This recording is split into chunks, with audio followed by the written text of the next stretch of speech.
Good morning, everyone. Dear students, today we are going to start new chapter globalization and the Indian economy. This one is the last chapter of the syllabus. Chapter 5th will be used for project only. Dear children, in this chapter we will discuss about the economic reforms introduced by the government or the new economic policies.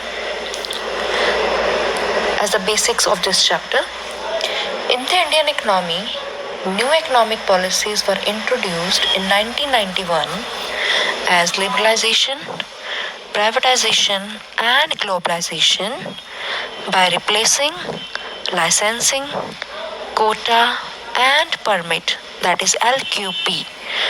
So LQP is replaced by LPG, that is liberalization, privatization and globalization. First of all, question arise why there is need arise for such economic reforms. Dear students, I am giving you the overview, that is basic knowledge of this chapter. So listen carefully. Domestically, the government had much more expenditure than income.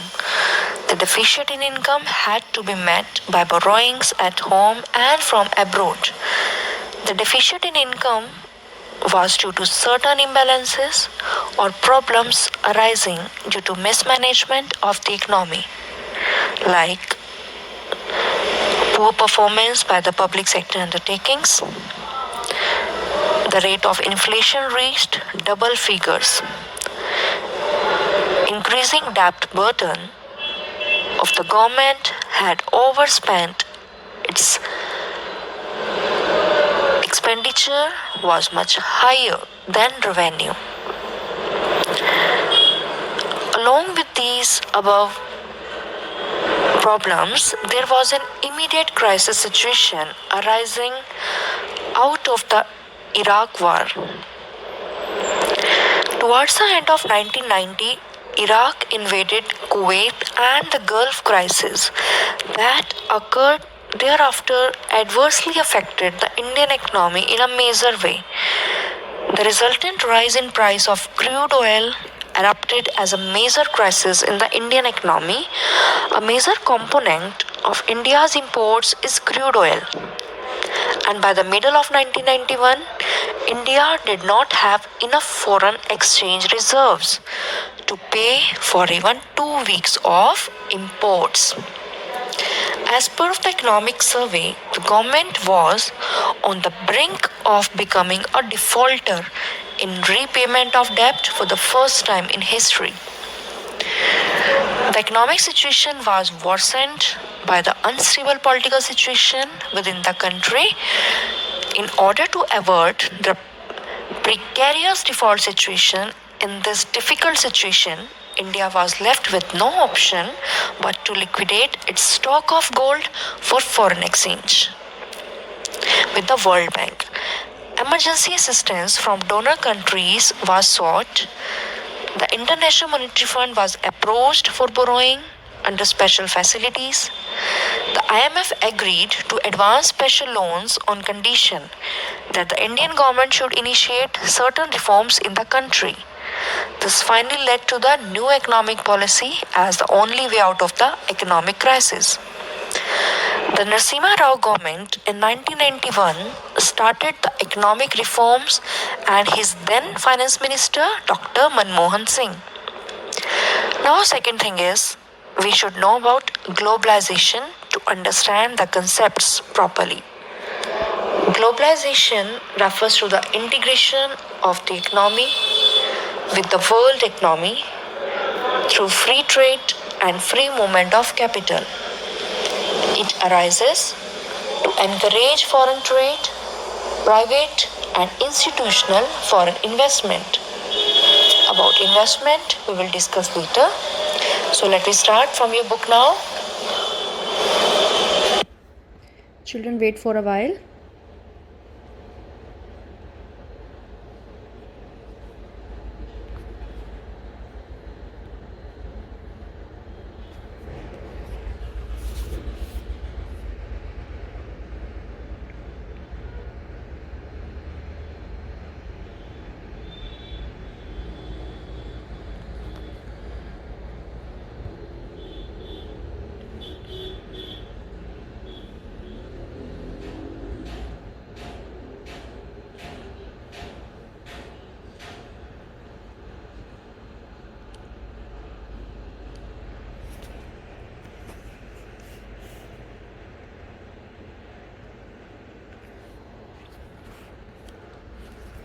So, let me start from the book, that is Globalization and the Indian Economy. As consumers in today's world, some of us have a wide choice of goods and services before us. The latest models of digital cameras, mobile phones, and televisions made by the leading manufacturers of the world are within our reach. Every season, new models of automobiles can be seen on Indian roads. Gone are the days when Ambassador and Fiat were the only cars on Indian roads. Today, Indians are buying cars produced by nearly all the top companies in the world. A similar explosion of brands can be seen for many other goods, from shirts to television to processed fruit juices. Such wide-ranging choice of goods in our markets is a relatively recent phenomenon. You would not have found such a wide variety of goods in Indian markets even 2 decades back. In a matter of years, our markets have been transformed. How do you understand these rapid transformations? What are the factors that are bringing about these changes? And how are these changes affecting the lives of the people? We shall dwell on these questions in this chapter. So let me explain this paragraph to you. Listen carefully.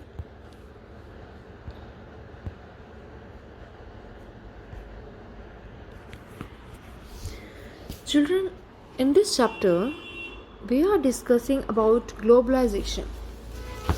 Globalization refers to the integration of a country or economy with other countries to improve trade of our country with the other countries. The motive is that we want to increase more and more trade of our country with the other nations and to increase foreign exchange of our country with the other nation so that more and more foreign currency enters in our country.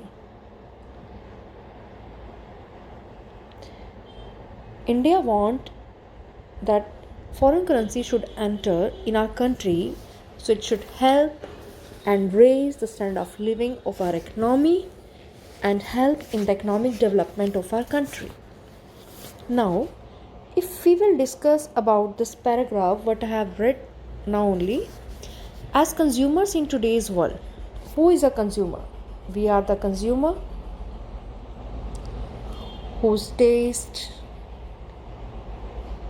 preferences, demands, wishes always change. Their thinking, it varies from time to time, from place to place, from situation to another situation, and upon his price level. There are certain things which matters a lot while making demand. So a consumer is the one who is the king of the market, whose taste always change. If something new comes in the market, his preferences will change, his taste will change, that yesterday it was available in the market, today now it is available, so I will go to purchase this one now. You can take yourself. Suppose you wear jeans. Now, next day you have seen in the market that some new models are coming, some new designs are coming. So what you will do? You will force your parent that, Mama, I want this, I want that new style are coming in the market, my friends purchase that, you please also buy for me.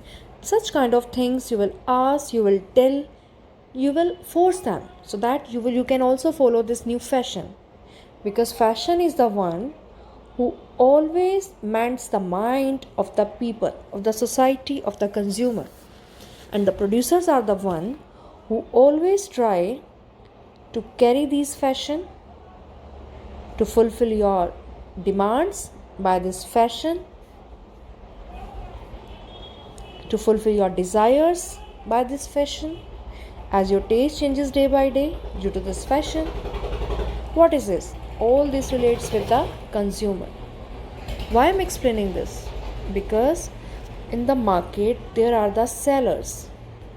Who are the sellers? They may be producers itself, or they may be manufacturers itself, or they may be the seller. These are the firms, or maybe you can say resellers. Now, these producers, who are the producers? Producers are the one who produce goods and services by utilizing raw material, and they convert such raw material into some finished goods. They are trying to fulfill your demands, your desires, your taste preferences, which changes every day in your day-to-day life. Either these are your eatables, your fashion goods, your wearing goods, your apparels, everything changes. Even for eatables, your taste goes to be changed every day.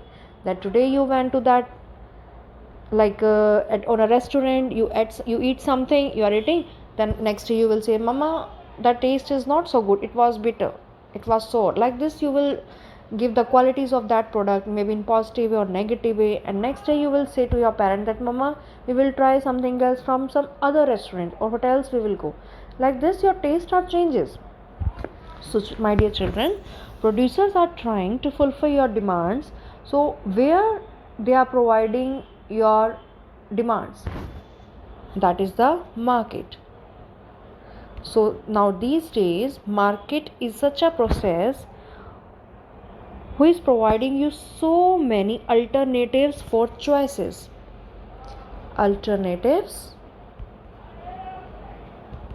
for choices, because your choice changes from time to time. Now in the market there are a lot of things available. As example, I read in the book about automobile companies that in the gone days there are two cars, that Ambassador and Fiat, which are considered as luxuries. Now car is available in each and every home now these days, so we will call them luxurious products? No. Now these normal cars are not considered as luxurious product. Those who having BMW or some other highest brands, they are considered as luxurious products these days. Those who are generally having normal cars like Hyundai, for Maruti, for Suzuki, these are not considered as luxurious product these days. Now these days Indians are buying cars produced by nearly all the top companies in the world. This is the truth. A similar explosion of brands can be seen for many other goods, like from shirts to televisions to processed fruit juices. These are the certain examples I'm giving to you. So to fulfill the demand and the desires of the consumer, markets itself transforming themselves according to the customer. Now what are these transformations? We will read in the coming topics.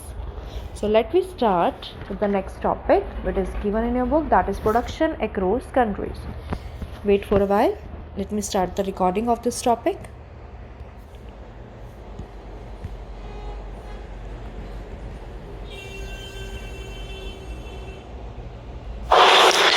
Production across countries. Trade was the main channel connecting distant countries. Large companies, which are now called MNCs, that is multinational corporations, which play a major role in trade. India was the exporter of raw materials and foodstuff and imported finished goods. Multinational corporations are the one who owns and controls. They are set up for production in more than one place, more than one nation.